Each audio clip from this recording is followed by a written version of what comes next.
Voilà, je suis de retour, la caméra avait coupé parce que j'ai droit qu'à 20 minutes, donc c'est un peu compliqué. Donc je disais donc que ma tante donc, qui tenait ce salon de coiffure, je lui ai dit bah tu te démerdes avec mes cheveux, c'est toi la coiffeuse, donc t'en fais quelque chose. Et c'est là que je me suis rendu compte qu'en fait en Afrique on sait pas du tout traiter les cheveux crépus. Mais pas du tout. C'est même pas un rejet, c'est que on se défrise les cheveux tellement de plus en plus tôt chez nous que au final plus personne, à part certaines femmes, et c'est les femmes au Cameroun, je sais pas pour les autres pays d'Afrique, je vais pas parler parce que j'ai pas grandi dans les autres pays, je vais parler pour le Cameroun. Je sais que quand j'étais petite et qu'on avait les cheveux crépus, la personne qui me faisait des tresses c'était les femmes de la tribu Mbororo. Je sais pas quelle tribu c'est, mais je sais qu'on les appelle les Mbororo.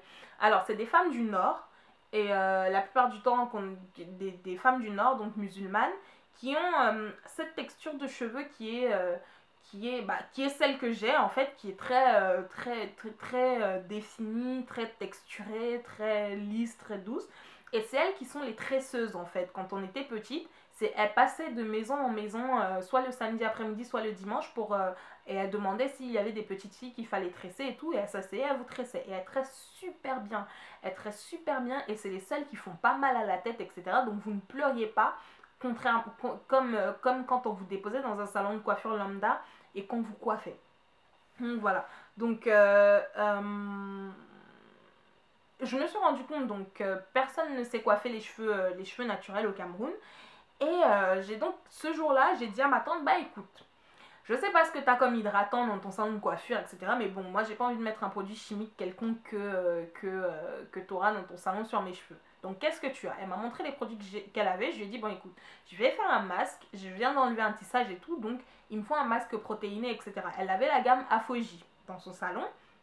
Donc elle m'a posé le 2 minutes reconstructor d'Afoji et tout. Elle m'a passé au casque, ça a chauffé, ça a durci, ça a fait son petit effet. Elle m'a rincé les cheveux, elle m'a dit voilà, qu'est-ce que je fais maintenant? Je lui ai dit bah écoute, maintenant il faut que vu que mes cheveux sont mouillés et que j'ai pas envie de mettre un des produits que t'as parce que je sais pas ce que t'as, bah il faut que tu scelles l'hydratation. Est-ce que t'as du beurre de karité? Elle m'a dit oui, elle a sorti son beurre de karité et je lui ai dit bah voilà, tu me l'appliques sur les cheveux et après tu me fais mes vanilles et moi je suis contente. Elle m'a fait qu'est-ce que t'appelles vanille? J'ai fait les locks parce qu'au Cameroun c'est les vanilles qu'on appelle locks. Et les vrais locks au Cameroun on les appelle dread. Donc enfin voilà. Bref, je lui ai dit voilà, tu me fais des locks.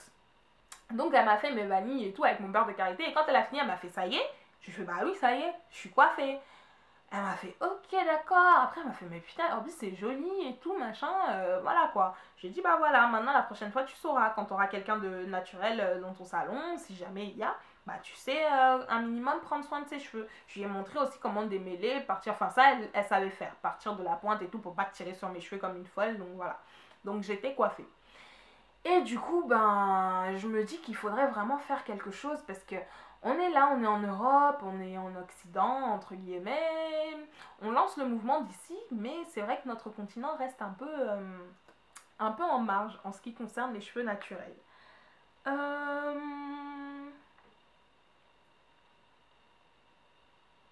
Alors, il y avait aussi Geeked Girl qui m'a demandé dis-moi comment tu t'y prends pour faire tes vidéos, les animations, ton blog.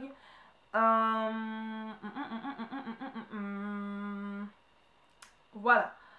Et si j'ai voyagé, si je parle plusieurs langues, etc. etc. Alors, donc, Geeked Girl, comment je m'y prends pour faire mes vidéos? Donc, j'ai ceci. Je sais pas si vous le voyez, ça c'est mon ordi. Donc, j'ai un MacBook Pro 13 pouces, voilà. Le logiciel qui était fourni à l'époque où j'ai acheté mon MacBook Pro, parce qu'apparemment les nouveaux MacBooks c'est pas fourni. Le logiciel qui était fourni dedans pour monter les vidéos c'était iMovie. Donc maintenant apparemment il faut l'acheter. Donc désolé pour les nouvelles utilisatrices. Mais ça coûte 15 € et c'est valable. Enfin ça vaut le coup de l'acheter. D'accord. Donc j'ai un MacBook Pro avec iMovie. iMovie est donc le logiciel dont je me sers pour monter mes vidéos. J'utilise également ma caméra, c'est un Nikon D5100 avec mince, j'ai tendance à dire le mot en anglais lens, l'objectif, voilà. Avec l'objectif en kit qui est fourni, c'est le 18-55. Donc pour ceux et celles qui s'y connaissent un minimum en photo, donc Nikon D5100 avec l'objectif de kit fourni. Donc je déteste cet objectif. qu'on soit d'accord, j'adore mon appareil photo, mais cet objectif-là, si vous avez l'intention d'investir dans un réflexe et que le D5100 vous a tapé dans l'œil, n'achetez surtout pas l'objectif de base. Vous êtes tout de suite très limité. Si j'avais posé mes questions à quelqu'un qui faisait des vidéos avec un Nikon, déjà je pense que je n'aurais pas pris cet appareil-là et je n'aurais certainement pas pris cet objectif-là. Mais comme j'ai posé des questions à des photographes, enfin des amis qui font de la photo, ils m'ont tous dit oui, voilà, t'es une débutante, nanana, t'auras déjà bien assez à faire, donc prends le kit de base, etc. Ça ira. Du coup, je me suis retrouvée avec cet appareil-là. Je déteste lire les modes d'emploi, donc je n'ai toujours pas lu le mode d'emploi de mon appareil. D'où les vidéos floues que vous pouvez voir de temps en temps. Je m'en excuse, mais je n'ai pas que ça à faire de lire un manuel qui fait 600 pages, hein, excusez-moi. Et pourquoi je déteste cet objectif-là? Parce qu'on est limité. Il n'y a pas grand-chose à faire avec. Vous voulez faire des effets vidéo où la personne est nette et l'arrière est flou, il faut vous lever tôt avec le 18-55, alors qu'avec le 50... 1,8 mm, là c'est super facile à faire. Vous voulez filmer de nuit, il vous faut un éclairage de ouf, alors qu'il devrait pouvoir filmer de nuit. Vous voulez prendre... Bref, c'est l'horreur. Donc si vous voulez prendre cet appareil photo est génial. Il coûte pas très cher, enfin il coûte pas très cher, il coûte son pesant d'or, d'accord.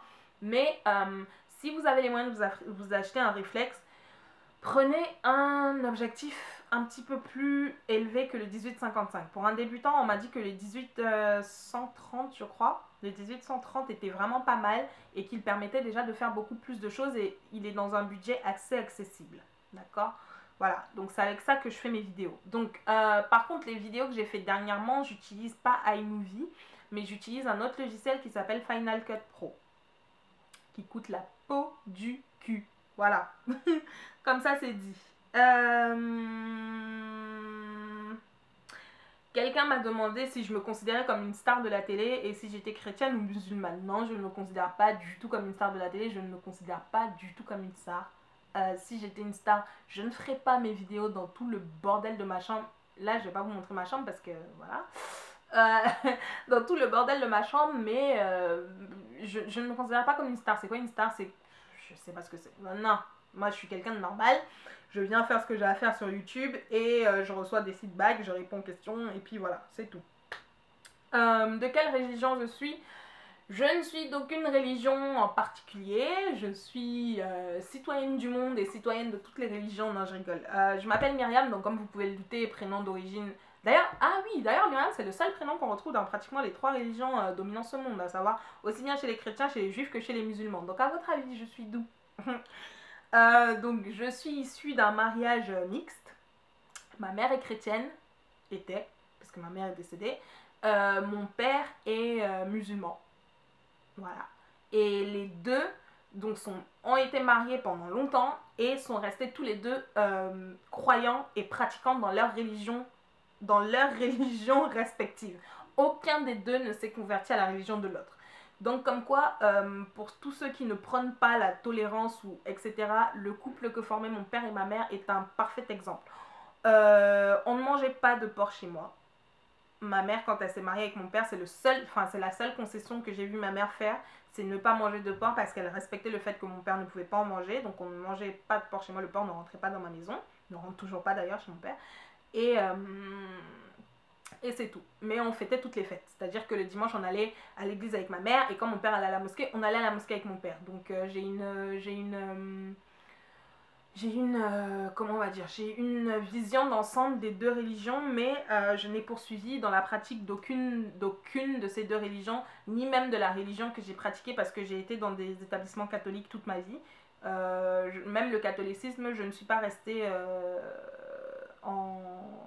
je ne suis pas une pratiquante. Ça c'est pour des raisons personnelles, des griefs que j'ai eus, bref, ça c'est... Je pourrais en parler pendant 50 ans, donc je vais pas m'étaler sur ce sujet là.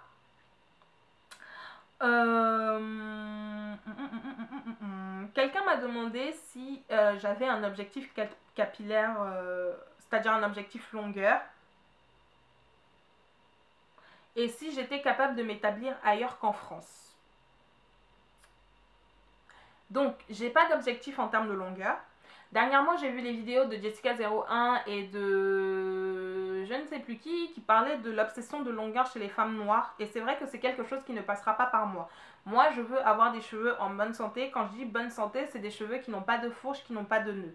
Si mes cheveux poussent pendant ce process, il n'y a pas de problème.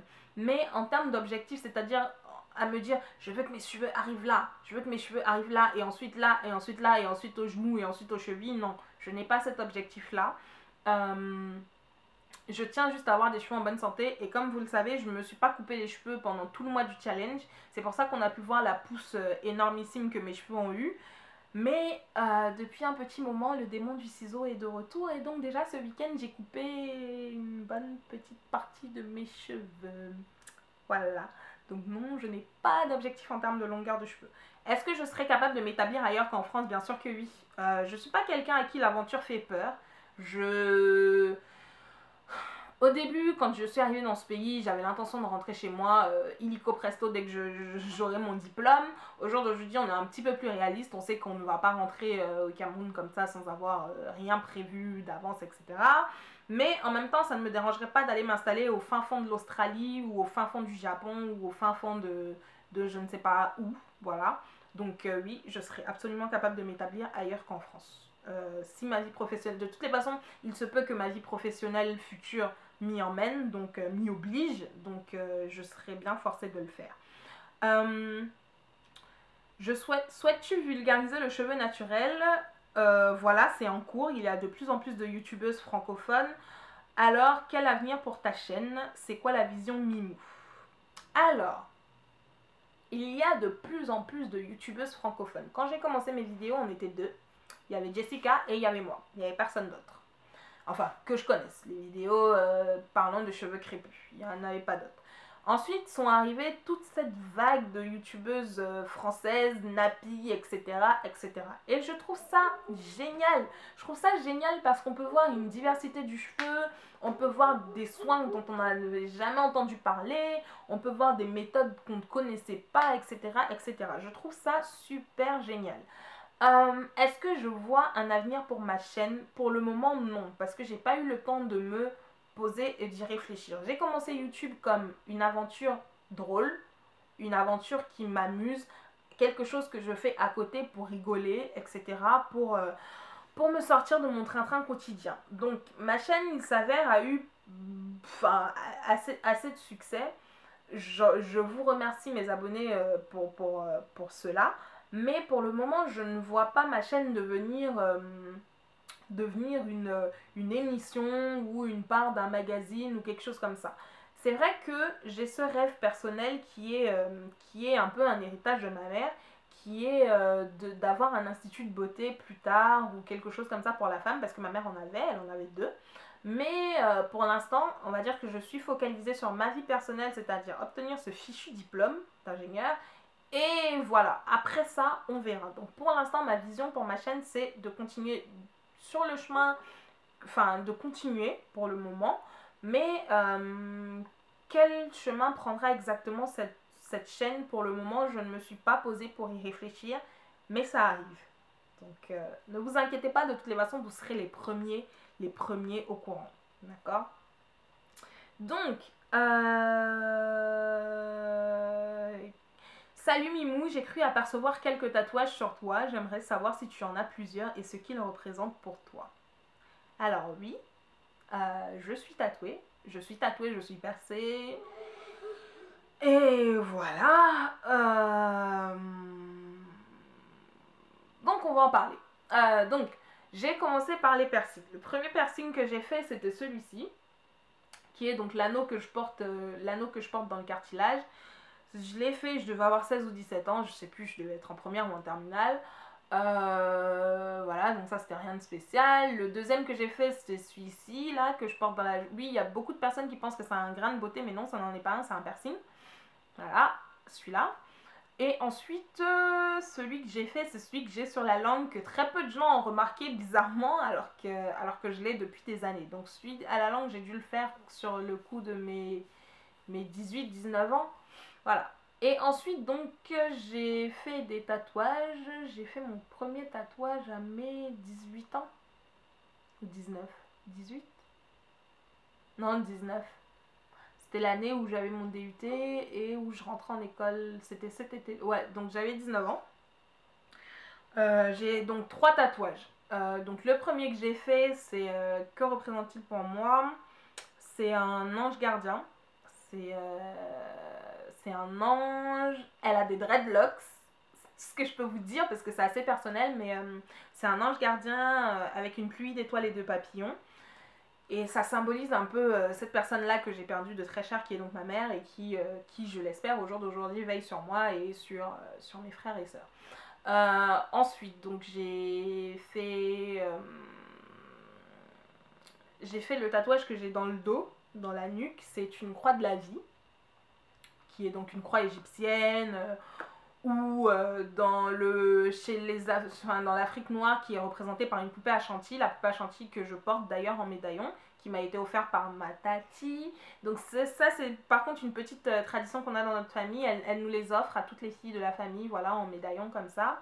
Et la poupée Ashanti symbolise la féminité, la vie, la naissance, etc. Enfin la fertilité pour la femme, etc. Et c'est ce que j'ai donc en tatouage dans le dos, mais sous forme de croix égyptienne, qui est une croix de la vie. Beaucoup de personnes m'ont demandé, ouais, pourquoi t'as fait ça? Enfin, c'est surtout des amis arabes qui m'ont demandé pourquoi j'avais fait ça. Je leur ai fait, bah déjà, ça vous concerne pas, donc vous me posez pas la question, merci, c'est pour critiquer, voilà. Et l'autre, celui que j'ai, c'est celui que je porte là, que vous pouvez apercevoir quand je fais mes vidéos, c'est juste le prénom de ma mère, donc voilà. Rien de spécial que symbolise donc ces tatouages pour moi, comme je vous l'ai dit, symbolise la vie, symbolise la protection, symbolise les êtres chers qu'on a perdus, enfin voilà quoi.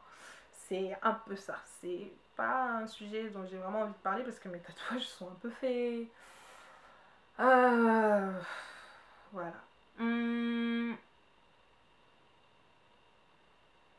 Ah oui, on m'a demandé aussi si j'avais toujours l'habitude de boire du coca.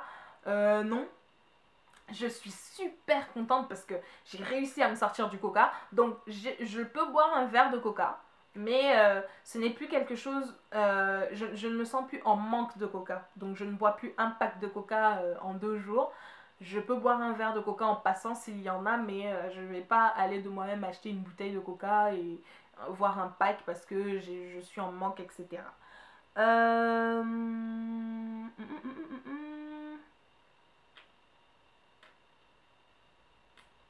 Aujourd'hui, quel est ton regard sur les défrisés?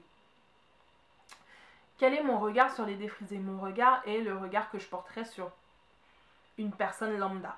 C'est-à-dire que je ne vais pas regarder quelqu'un différemment parce qu'il ou elle porte ses cheveux naturels ou défrisés.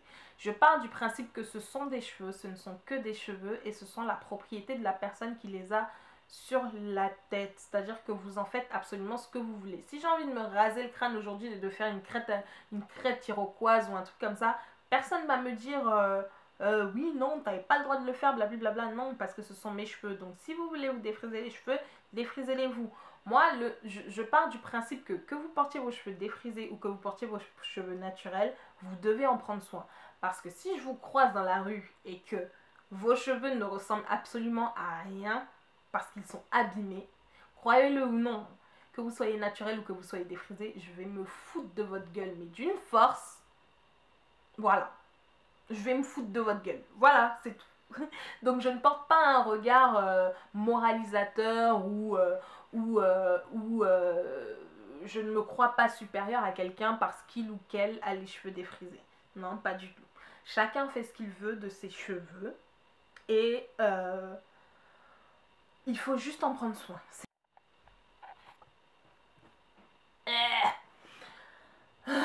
Donc, qu'est-ce que la dernière question à laquelle je vais répondre, c'est donc quels sont mes bouquins de chevet et mes artistes préférés. Donc je lis énormément, pour ceux qui passent sur mon blog, vous le savez, je lis de tout, mais vraiment vraiment de tout. En ce moment, ce que je lis, c'est ça. Nora Roberts, c'est les aventures du lieutenant F. Dallas. Donc c'est une sorte de policier qui se passe en 2058, c'est super drôle. Je suis au tome 8.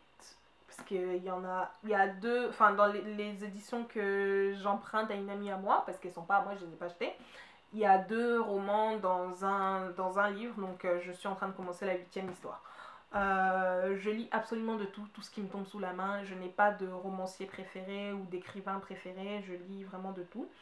Et dernièrement, je lisais les chroniques sur Facebook. J'ai fait un article sur mon blog dessus si vous voulez lire mes chroniques préférées. Donc allez sur mon blog et vous les verrez.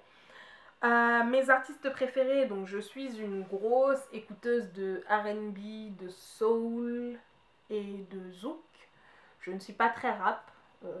Le rap c'est pas trop mon truc et encore moins le rap français. Donc oui, bien sûr, il y a quelques artistes que j'écoute. Rap français, bah Youssoupha, qui d'autre? Voilà. J'en ai cité beaucoup, je sais. Mais je suis plutôt R&B, soul et zouk. Et par contre, oui, ferme la porte, j'ai pas fini encore. Et mes artistes préférés en ce moment, j'écoute beaucoup de Marsha Ambrosius. J'écoute tout l'album. Voilà. Sinon, qu'est-ce que j'écoute d'autre? Qui est-ce que j'écoute d'autre? J'écoute de tout. J'écoute de tout. J'écoute de tout. J'ai une grosse préférence pour le R&B. Le R&B américain. Mais j'écoute de tout. Parce que dans ma bibliothèque iTunes, vous trouverez aussi bien du Coldplay que du MIA, que du Metallica ou du ou du dancehall ou du... Ah oui, je suis une grosse fan de Vybz Kartel. Je l'avoue, je le reconnais, je m'incline, je suis une grosse fan de Vybz Kartel. Je sais qu'il ne raconte que des grossièretés, il ne parle que de sexe dans ses chansons, mais je ne peux pas m'empêcher d'aimer. Ah oui, et qu'il est archi moche aussi, surtout depuis le temps qu'il s'est décapé la peau, mais je suis une grosse fan de Vybz Kartel. Je me confesse à vous. Voilà, donc c'était la première vague de questions auxquelles je répondais. J'espère que mes réponses vous plairont et que, enfin pas vous plairont, de toute façon que ça vous plaise ou que ça vous plaise pas, bah c'est mes réponses. Hein. Donc voilà, salut!